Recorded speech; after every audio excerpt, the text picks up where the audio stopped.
ولا یعزلو، عزل بھی نہ کریں۔ عزل اس کو کہتے ہیں کنڈو میں استعمال کریں، یا پھر ہم بستری کے دوران جب انزال ہو تو انزال کے دوران اپنی آلہ تناسل کو باہر نکالے اور انزال باہر کر دے، اس کو کہتے ہیں عزل۔ تو عزل جو ہے وہ ان کی بھی احکام موجود ہے۔ کچھ عزل جائز ہے کہ وہ کر لیں، لیکن کچھ عزل ایسے ہیں کہ جو ناجائز ہے، اس خطرے کی وجہ سے کہ جب میرے ہاں بچے پیدا ہوں گے تو ان کو رزق روزی کون دے گا، کہاں سے میں کماؤں گا، کیسے وہ بڑے ہوں گے، یہ سارا کچھ اس وجہ سے میں بچے نہیں پیدا کر رہا، میں عزل کر رہا ہوں، تو یہ مذموم ہے، برا ہے، ٹھیک نہیں ہے۔ اور اگر اس وجہ سے ہو عزل کہ اگر حمل ہو جائے تو پھر یا تو حمل جو بچہ ہے اس کے لیے نقصان ہے، یا جو پہلا بچہ ہے اس کے لیے نقصان ہے، یا بیوی کے لیے نقصان ہے، ان کی صحت کے لیے نقصان ہے، تو اسی لیے عزل کیا جائے تو پھر یہ عزل ممدوح ہے، یہ عزل کر سکتے ہیں۔ وہ کوئی طبیب، کوئی حذیق، کوئی حاذق، کوئی ڈاکٹر ان کو بتا دے تو پھر یہ عزل کر لے۔ پھر اب اپنی بیوی سے عزل بیوی کی اجازت کے بغیر بھی نہیں کر سکتے، بیوی سے اجازت لیں اور پھر عزل کرے، لیکن دون الامہ، جو کنیز ہوتی ہے ان سے اجازت لینے کی طلب، کیونکہ ان کو پتہ ہے کہ اگر اس کو حمل ہو گیا تو پھر کام کون کریں، یہ ہمارا کام کاج کنیزوں سے کام کیا کرتے ہوتے تھے، یہ کون کرے، تو اسی لیے ان سے اجازت لینے کی ضرورت نہیں ہے۔ وَكُرِهَ جَمَاعَةُ الْعَزْلِ مُطْلَقًا، کچھ اصحاب جو ہے، کچھ لوگ جو ہے وہ عزل کو مطلقی مکروہ جانتے ہیں، کراہیت رکھتے ہیں، کیونکہ حضور نبی اکرم صلی اللہ علیہ وسلم نے فرمایا کہ هو الوعود الخفی، یہ چھپا ہوا قتل ہے۔ ایک حدیث شریف ایسا ہے، جیسے امام مسلم نے اس روایت کو نقل کیا ہے حضرت جزامہ بنت وہب، کہ یہ ایک حکمی قتل ہے، ایک حکمی قتل ہے، بچہ آنے والا تھا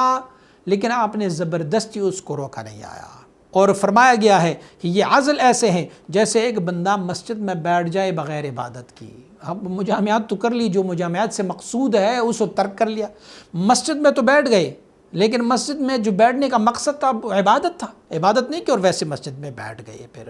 یا والاقامۃ بمکۃ بلا حج، عمرہ اور حج کے علاوہ آپ مکہ معظمہ میں بس بیٹھے رہیں، ثواب تو ہے لیکن مقصود مکہ معظمہ جانے سے کیا ہے، عمرہ کرنا ہے یا حج کرنا ہے، عمرہ نہیں کیا، حج نہیں کیا۔ لیکن ولا یعصم بہ ان نوی استبقاء الملک فی الجاریہ، اس پر گناہ گار بھی نہیں ہوتا عزل کرنے پر، بشرط کہ اس میں نیت صحیح ہو۔ نیت کیا ہو کہ دیکھو یہ میری کنیز ہے، اگر اس کی کوئی بچہ پیدا ہوا، بچی پیدا ہوئی تو یہ ام ولدہ بنے گی، تو میری وہ ملکیت جو ہے اس کنیز میں نہیں رہے گی۔ آپ کو معلوم ہے کہ ام ولدہ بنے تو پھر وہ پوری ملکیت نہیں ہوتی اس میں، پھر ام ولدہ بنی اس کو۔ یا پھر یہ ہو کہ جو بیوی کا حسن و جمال ہے وہ خراب نہ ہو۔ اکثر و بیشتر جب بچہ پیدا ہو جاتا ہے تو پھر جسمانی ساخت جو ہے نا وہ تھوڑی بہت چینجنگ آ جاتے اس میں سے۔ ایک بندہ کہے بس یہ جیسے کنواری لڑکی میری بیوی ایسی رہے تو میں یہ چاہتا ہوں، اگر یہ ان کی نیت ہو۔ پھر والحیات، یا پھر یہ ہو کہ اس کی زندگی اہم ہے، ہو سکتا ہے کسی ڈاکٹر نے، کسی طبیب نے اس کو کہا ہے کہ ان کو نہ اگر پریگننٹ ہو گئی، حمل ہو گئی تو پھر یہ ان کے لیے زندگی میں مشکلات ہوں گے، یا بچے کی زندگی میں یا پھر بیوی کی زندگی میں، تو اس صورتحال میں بھی عزل جو ہے وہ جائز ہے۔ اور یا یہ ہے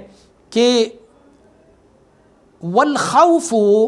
من الافضاء الى کسب الحرام بسبب کثرت الاولاد،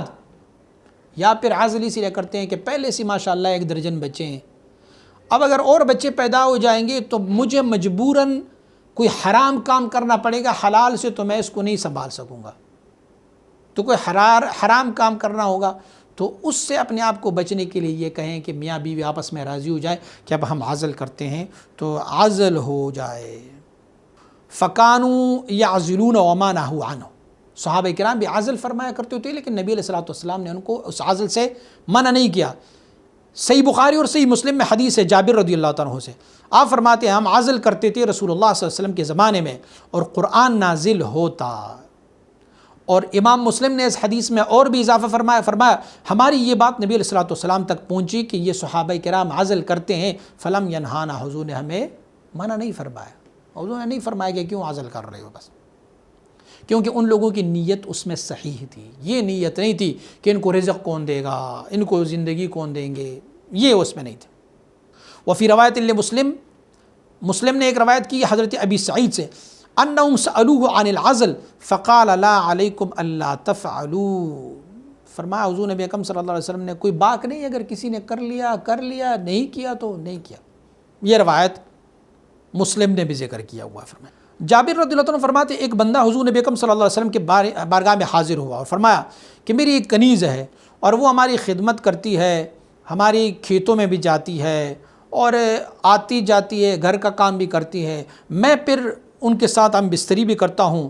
اور میں یہ بات اچھا نہیں جانتا کہ وہ حاملہ ہو جائے۔ تو حضور نبی علیہ السلام نے فرمایا اعزل عنہا ان شئت، اگر تو چاہتا ہے تو عزل کر لیا کرو بس، فإنہ سیأتیہا ما قدر اللہ، اگر آپ عزل بھی کرو گے تو اللہ نے ان کی تقدیر میں جو کچھ لکھا ہوا ہے نا وہ ہوتا ہی رہے گا، عزل کرتے کرتے ایک دن منی اندر داخل ہوگا اور بچا۔ لیکن اگر آپ کی مرضی عزل کرنا چاہو تو عزل کر لو۔ بندے نے کچھ ٹائم گزارا، پھر آیا، عرض کی یا رسول اللہ صلی اللہ علیہ وسلم میری وہ جو کنیز تھی اسے حمل ہو گیا۔ تو کریم آقا صلی اللہ علیہ وسلم نے فرمایا میں نے آپ کو کہا تھا نا کہ جو اللہ نے اس کی تقدیر میں لکھا ہوگا وہی ان کے ساتھ ہوتا رہے گا، تجھے پتہ بھی نہیں چلا، انزال ہو چکا ہوگا اور بس